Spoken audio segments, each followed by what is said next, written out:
A child showed a photo of his mother, and the millionaire saw his missing wife. Elias Harrington wasn't just a billionaire, he was a marked man.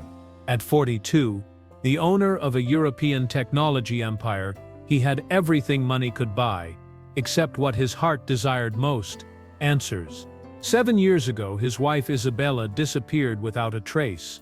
She left the house on an ordinary morning, dressed in the blue dress he himself had given her as a present, saying she was going out to buy flowers. She never returned. There was no note, no witnesses, not even security camera footage. The investigation dragged on for months. The media created their own versions: emotional flight, depression, even suicide.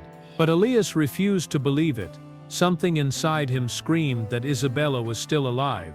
Since then, he had become a ghost. He continued his business, accumulated profits, but his soul was stuck in the past. He avoided interviews, refused to love again, and spent every year on the same day, walking alone through Retiro Park in Madrid, the last place she had been seen by anyone other than him. That cloudy afternoon, the wind was freezing, the park was quiet. Elias walked slowly, like someone looking for something he knew he wouldn't find, until near the lake, his eyes caught sight of a simple scene: a boy, no more than 7 years old, sitting on a stone bench with an old rucksack by his side, and some hand-drawn pictures on his lap.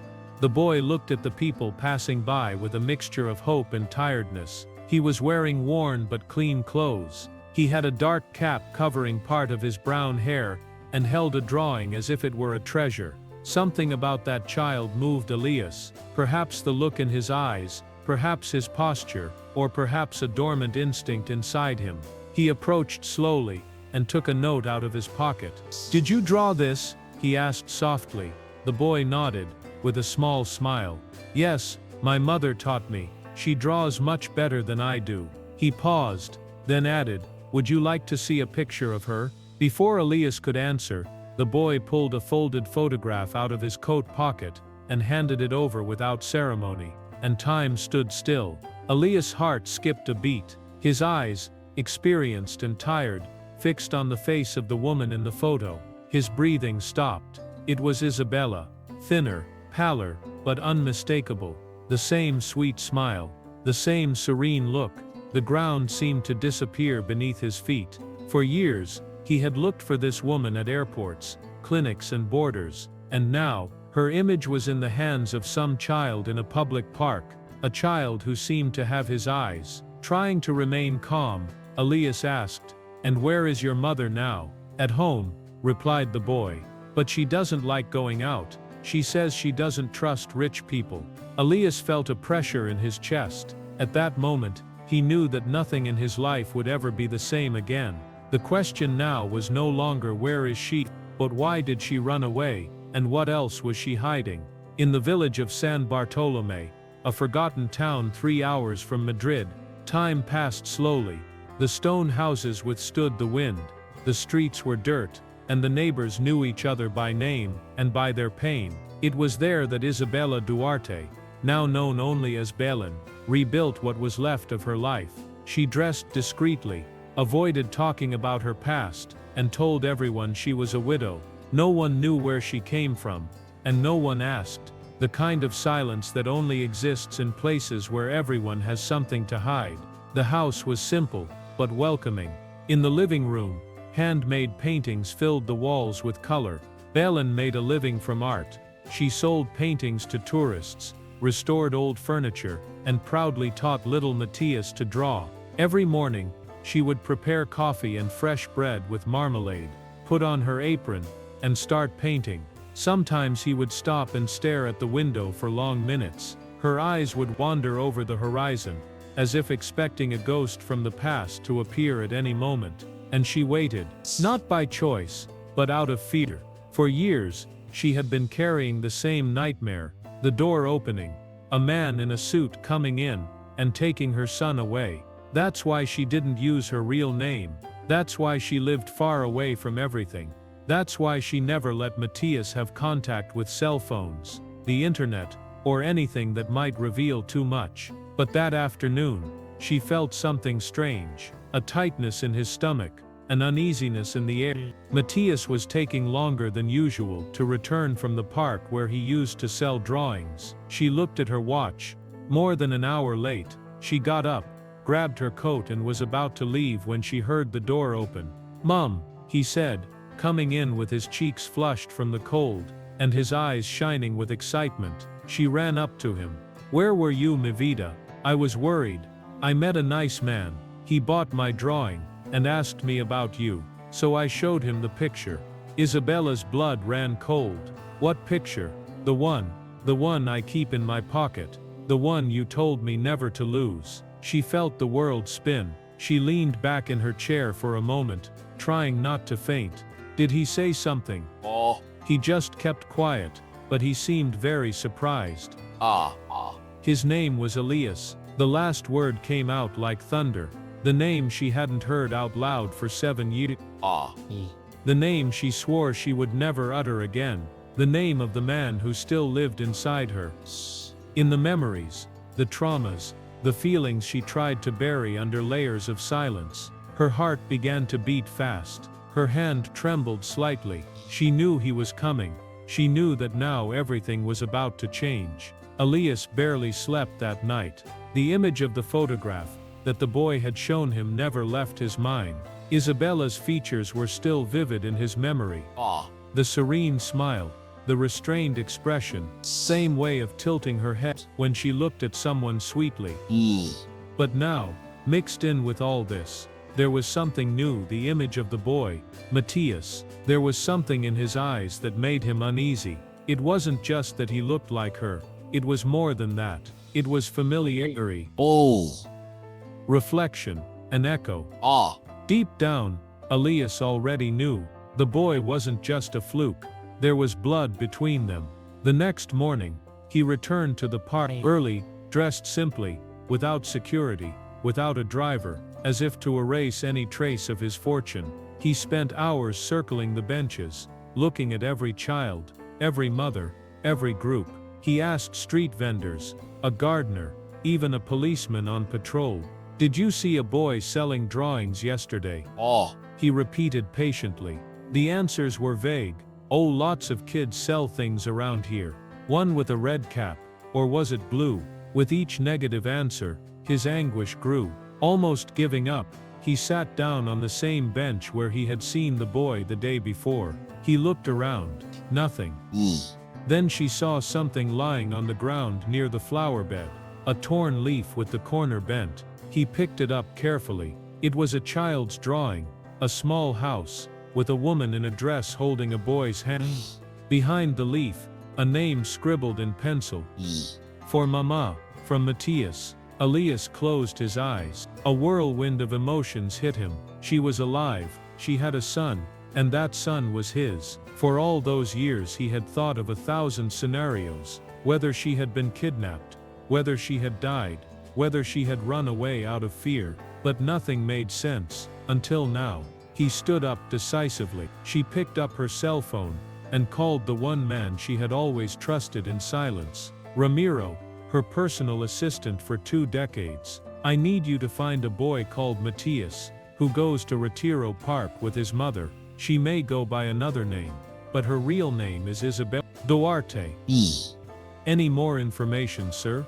"Just this. Maintain absolute discretion. And please, quickly." He hung up. Elias looked once more at the drawing in his hands. It was simple, childish, almost naive, but it carried more truth than any document he had ever signed in his life. From that moment on, he had a new purpose: to meet Isabella again, and to meet the son she had hidden for 7 long years. Isabella couldn't breathe properly. Sitting on the edge of her bed, she stared at the closed door, while Matthias, in the next room, was absent-mindedly humming some nursery rhyme. She clutched the photograph her son was carrying in her fingers. The same picture that could now have opened the one door she feared would be wide open, the door to the past. It wasn't out of selfishness that Isabella ran away. It wasn't for lack of love. In fact, it was precisely for love that she left. 7 years earlier, Isabella was pregnant with Matthias when she discovered something that changed everything. She wasn't just the wife of one of the richest men in Spain. She was the daughter-in-law of a powerful, ancient family, involved with people who, until then, had seemed untouchable. It was during a visit to the Harrington family mansion in Valencia that she overheard a conversation she shouldn't have. Cold words about illegal contracts, money laundering, and threats to business partners. Elias, at the time, was immersed in business. He never realized how isolated she felt, surrounded by employees who watched over her more than they served her. And his father, Don Aurelio Harrington, was the kind of man who didn't tolerate failure or witnesses. When they learned that she was pregnant and considering reporting the irregularities, the veiled warning came: if you love this child, leave and never come back. That night, Isabella packed her suitcase. She left without leaving a note, without saying goodbye, without revealing her pregnancy. She just ran away, her heart broken and her soul burdened with the guilt of never telling the truth to the man she loved. Since then, she has lived in hiding. She changed her name, her city, her accent. She raised Matthias with the little she had, teaching him the value of art, kindness, and silence. But now, all that seemed to be under threat. Elias had found her, or rather, he was about to find her. And she knew that, no matter how hard she tried to keep her distance, the real world was back. The past she had tried to bury was digging its way out, and with it came questions she didn't want to pierce, and perhaps couldn't, answer. Deep down, Isabella still loved him, but would Elias be able to forgive her? And even more, would she have the courage to tell him the whole truth, including the most dangerous part of all? Because there was something no one knew, something that not even Elias had discovered during all those years. Something that involved Matthias, and it could change everything. In less than 48 hours, Ramiro delivered results. The discreet and loyal assistant had cross-referenced data from City Hall cameras with the bank transactions of local traders. He also followed leads from a balloon seller, who remembered a polite boy who always asked for change and coins. They all pointed to the same place, a village called San Bartolome, isolated and quiet, where tourists rarely passed through. "It's a small town, sir," said Ramiro on the phone. "But I found the name of a woman who matches her features. She goes by the name Belén Duarte, a local artist. She lives with a boy, alone." Elias closed his eyes. He felt a mixture of relief and anguish. She was alive, and close, but the joy was fraught with doubt. 7 years had passed. She had left him without a letter. She hid a child. So many questions, and no certainty that he would get answers. Still, he went. He drove himself along the narrow roads that cut through the Spanish countryside, dispensing with security and formalities. He wanted to arrive as a man, not as a businessman, as a father, not a boss. As he passed the stone arch that marked the entrance to the village, he felt his heart racing. The sun was setting, casting long shadows over the low houses. Children were playing in the central square. Gentlemen chatted on the street corners. He stopped the car near the square. He walked slowly, his eyes attentive. Then he saw her. She, with her back to him, her hair in a simple bun, wearing an apron stained with paint. She was coming out of a small store with the sign, Atelier Belén Art, with soul. Elias stopped in the middle of the street. He couldn't move. 7 years, there was the woman he loved, and who also destroyed him. The woman who disappeared with what was most precious, the truth. For an instant, he thought about running to her, to shout her name, to ask why. But then something stopped him. Matthias came out of the store door, holding a paintbrush and a glass of water. He looked over and saw Elias. He stopped for a second, as if something in his gut made him recognize him. Isabella also noticed the boy's gaze. She slowly turned around, and their eyes met. It was like a shock, a whole world collapsing in a second of silence. Elias took a deep breath. Isabella put her hand to her chest, as if the air had gone. But before any words could be spoken, an older woman, a neighbor or friend, appeared and called Matthias inside. Isabella hesitated and followed him. The door closed, and Elias stood in the middle of the street, his heart on fire. not knowing if he had just found the love of his life again, or the woman who could destroy him the most. The next day, Elias returned to the village before dawn. He spent hours in the car parked in the same street, watching from a distance. Every time he saw Isabella, or Belaine, as she now called herself, something inside him shuddered. The way she combed her hair, the way she bent down to talk to her son, even the way she wiped her brushes on the edge of her apron, everything in him recognized that she wasn't a memory. She was real, alive, there. But there was something different. She wasn't smiling like before. There was a constant shadow in her eyes, like someone who lives looking back. And in Matthias, Elias saw a sharp mixture, the lightness of her gaze, with his own features. There was no longer any doubt. That boy was his son.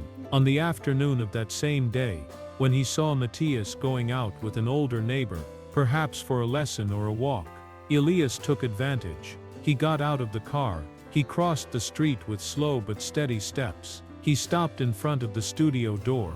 He knocked. Twice. Silence. Then the door creaked slowly. Isabella appeared. Her eyes, on seeing him there, hid nothing. No defense. No denial. "I knew you'd come," she said in a whisper. "I didn't know if you still existed," he replied, his voice restrained. She looked around, pulled him inside and locked the door behind her.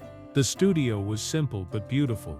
Paintings on the walls, fresh paint in the air, a life hidden in every detail. "Is he my son?" asked Elias, directly. Isabella hesitated, but she didn't lie. "Yet, why did you take him away from me? Why did you run away?" His voice was beginning to break. She took a deep breath, leaned on the table, and stared at the floor. "'Cause if I'd stayed, he wouldn't be alive today." The silence cut through the air like a razor. Elias shook his head. "No, you could have trusted me. Did you trust your father?" She interrupted, her voice firm. He remained silent. Isabella walked slowly over to a shelf, pulled out a wooden box, and placed on the table a series of old notes, newspaper clippings, false accounts, documents. "I discovered things. I overheard conversations. I saw illegal movements. I couldn't pretend. I was pregnant, Elias, and I heard your father say that I was a risk, that an accident would solve everything. He never said my name, but the look on his face, I understood."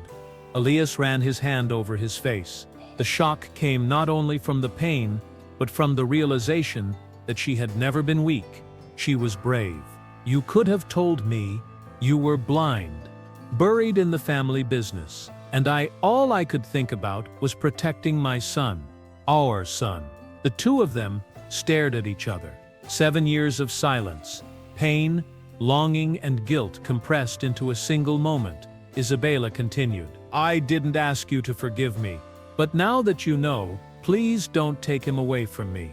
Elias approached, slowly. His eyes were watery, but his voice was firm.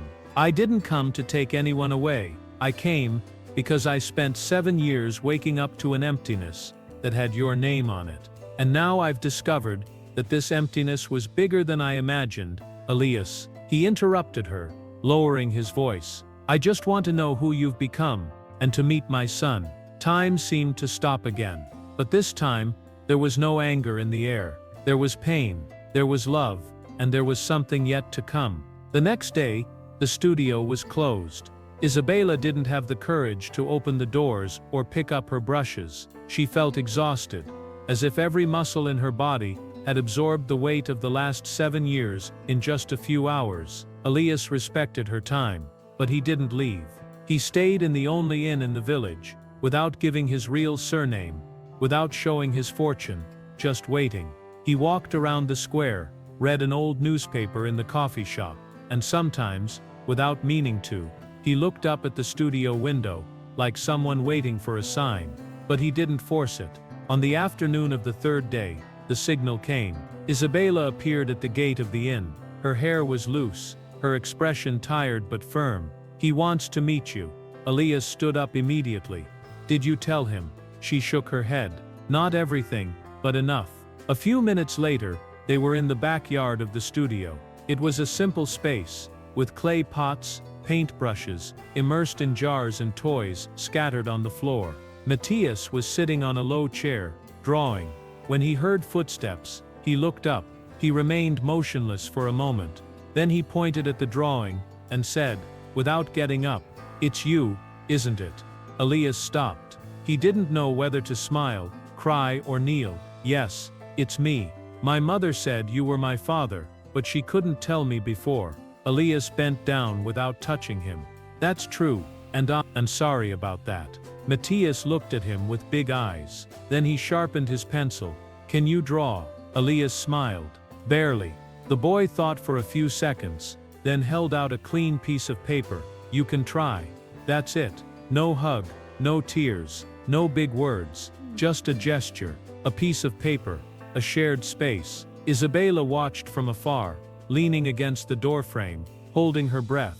For the first time in years, her son was smiling with someone other than her. For the first time, Elias was more than a memory. Oh! He was a presence, but the peace was short-lived. That same evening, a dark van parked discreetly at the entrance to the village. Two well-dressed men, but out of place in the rural environment, got out without attracting attention. One of them was carrying a briefcase, the other, a cell phone, with Don Aurelio's name flashing on the screen. "Confirmed. Wynist," said the man who answered. Oh! "They're here yet." The woman. Ah! The boy. And his son too. On the other end of the line, the answer was short. "Then finish the job you couldn't finish 7 years ago." The next morning, Isabella woke up with a strange feeling in her body. It wasn't just tiredness. It was alertness. She left the house early, went out to the yard to check on the plants, as she did every day, but noticed footprints on the dirt floor. Big heavy footprints that didn't belong to her, or Matthias. There were also fresh tire marks, as if from a vehicle that didn't usually travel those narrow village streets. Her heart raced. She looked around.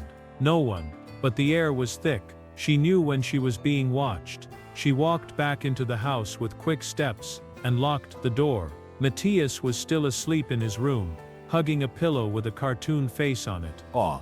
Innocent, oblivious to the world of shadows that was approaching. Isabella picked up her cell phone, and called Elias. "I need to talk to you. Right away." Minutes later, he was already there. "They're here," she said bluntly. "I don't know how they found us, but they're here. And not just anyone.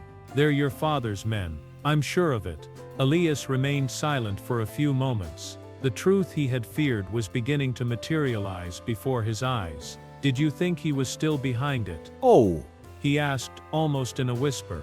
"I never had any doubts," she replied. "When I ran away, I wasn't just protecting you. I was running away from him. But you have no proof." "I do. I kept everything. Out of fear, out of desperation. And now, if we don't act, they'll take Matthias, or worse." Elias sat at the table, rubbing his hands over his face. For the first time, he wasn't the man who ran companies. He was just a father, lost, trying to protect what he had just found again. "Then let's get it over with," he said firmly. "Let's face what's behind us." "You don't understand," she replied, her eyes watering. "Your father never fails. He destroys, silences, he buys, and if he can't, he eliminates." Elias stood up. "So the time has come to do what I should have done 7 years ago." "Do what?" Ooh! "Choose you, and our son." A noise interrupted them.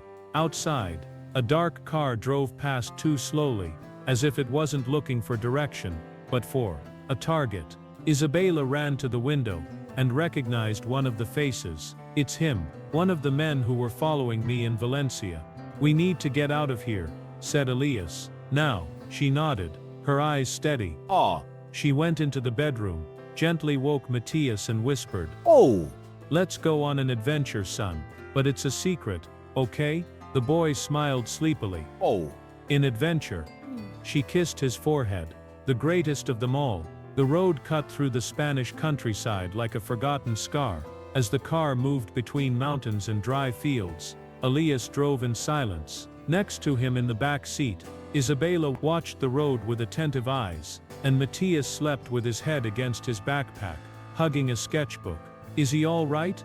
asked Elias, breaking the silence. "Yes. but he's going to wake up full of questions. What about you? She looked at him seriously. I'm tired of running away. Elias nodded. Inside, he was tired too. But his exhaustion wasn't just physical, it was moral. It was the weight of 7 years of absence, ignorance and omission. I want to protect you, he said. But I don't know where to start. Isabella took a deep breath. She opened her bag and took out an old briefcase, wrapped in rubber bands that had already dried out. Start here. Elias hesitantly accepted the object. Inside, there were front contracts, records of millionaire deposits in phantom accounts, copies of threatening emails, photos of meetings with politicians and businessmen, who were now respected public figures. All this, he muttered, flipping through the pages. Is it my father's? He was the center. But he wasn't alone. The hole is deeper than you think. And if it's exposed, a lot of people will fall in with it. Elias was silent for a long time. His hands gripped the papers tightly. This will destroy my surname, my company, everything I've built. Isabella stared at him, unblinking. Not everything. It will destroy his empire. But maybe, for the first time, you can build something of your own. He shifted his gaze to the rear-view mirror. Matthias was still asleep. There in that image, was the future. Not the future of shareholders and boards of directors, but the future of a father. Of a man trying to redeem himself. Do you trust me to do the right thing? He asked, in a low voice. I did when I ran away, and I trust you now that I'm back, she replied. But you have to decide for yourself. Not for me, not for him, for both of you. The car drove for a few more hours until they stopped at an isolated house belonging to one of Elias' trusted former employees. It was simple, discreet, protected by trees and with no neighbors nearby. Inside, Matthias woke up. He rubbed his eyes and looked around. Where are we? In a safe house, replied Elias, kneeling down in front of him. I promise that no one will hurt you here. The boy looked at him strangely. You look sad. A bit, but happy too. Why? Elias swallowed. Because I've waited a long time to see you sleep like this, peacefully. And now, I just want to see you grow up. Matthias hugged him, shyly, but sincerely. And at that moment, Elias was no longer the man who had lost 7 years. He was the father who could still recover all the next ones. The call came without warning. Elias recognized the number, although it was never saved in his contacts. It was the same one they used for discreet calls within the company. The number Don Aurelio Harrington, his father, used when he wanted to talk without intermediaries. He picked up. Elias. His father's voice was firm, polished. But behind the politeness, there was steel and venom. So it's true. You found her. I did. And I also found what you tried to hide. I don't hide. I protect. Elias didn't reply. Don Aurelio continued. I want to be clear with you. What happened 7 years ago was regrettable, but necessary. She was a threat. And if she still is, I'll be able to deal with it. The question is, are you with me, or against me? On the other end of the line, Elias' silence was like a minefield. I don't want war, son, said Don Aurelio, changing his tone. I want agreements. I can protect the boy, take over everything discreetly. You remain in charge of the company. Nothing will change. No scandal. No headlines. I disappear with the documents. And you disappear with her. Elias closed his eyes. His father had just offered him the world. But it was a world without a soul. What if I don't accept? The answer came coldly. Then you are no longer my heir, or my son. Elias felt a dry blow in his chest. For the first time, he heard it clearly, he would have to lose his name, to find the truth. He hung up. He went out onto the balcony, where Isabella was watching Matthias paint in the afternoon sun. He was laughing alone, his feet bare, and his hands stained with blue paint. That was peace. For the first time in years, he saw peace. He called, didn't he? Isabella asked, without looking back. He did. He offered the world. If I left you behind. And Elias approached her, put his hand on her back, and said in an embarrassed voice, I'd rather rebuild the world with you than maintain an empire made of lies. She turned around slowly. For the first time there was relief in her eyes, but also fear. He won't give up. Neither will I. Night fell over the house of refuge like a heavy blanket. Inside, Isabella was preparing tea. Matthias was fast asleep on the sofa, his unfinished drawing still in his hand. Elias, sitting at the table, was writing something by hand. For the first time in a long time, he felt the need to record a new version of his story, in his own handwriting. But the piece was interrupted by a dry noise. Glass shattering. The back door forced open. It all happened in seconds. Elias ran into the bedroom, and grabbed the caretaker's old gun, kept under the bed. Isabella grabbed Matthias, and pulled him into a dark corner of the room. Two men entered. Dark clothes, no masks. One of them held a document in his hand. "We have a court order," he said coldly. "Temporary custody of the child. Order signed in Madrid. The mother is under investigation. The child will be taken away." "This is forged," screamed Isabella, her eyes on fire. The second man approached, and tried to pull Matthias out of her arms. That's when Elias appeared, pointing his gun. "Put a finger on him, and I'll pull the trigger." The two men stopped. One of them stepped back. The other hesitated. "Are you sure about this, Mr. Harrington? I'm sure my father can buy judges, but he won't buy my son. He'll lose everything." "No, I'm saving everything." Outside, the lights of a local police car illuminated the courtyard. Ramiro, the loyal assistant, had called in discreet reinforcements, bringing the authorities a complete copy of the crime dossier. In his hands, he carried new documents, recordings, logs, and even a video of Don Aurelio threatening an ex-partner. The men backed off. They knew the facade had collapsed. Hours later, the police left with enough evidence to open an international case. Don Aurelio would be formally investigated. His influence would resist, but for the first time, it trembled. In the silence that remained, Elias sat on the floor, exhausted.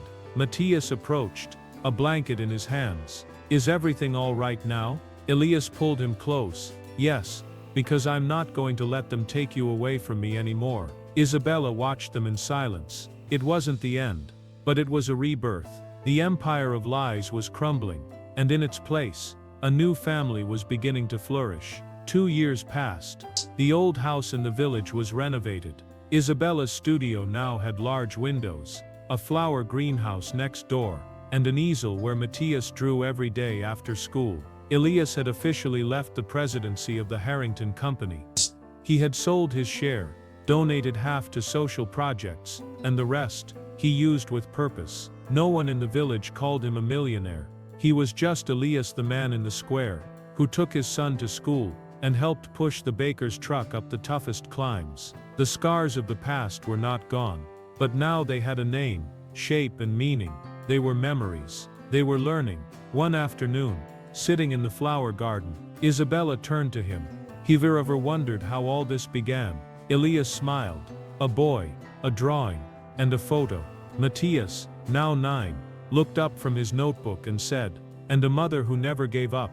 The three of them looked at each other, and they laughed. Not a loud, forced laugh, but the kind of laughter that comes from a relieved soul, from someone who has survived. On the wall of the studio, framed, was the first drawing that Matthias had sold in the park, next to Isabella's photo. The caption was written in small letters, "Where love begins, fear ends."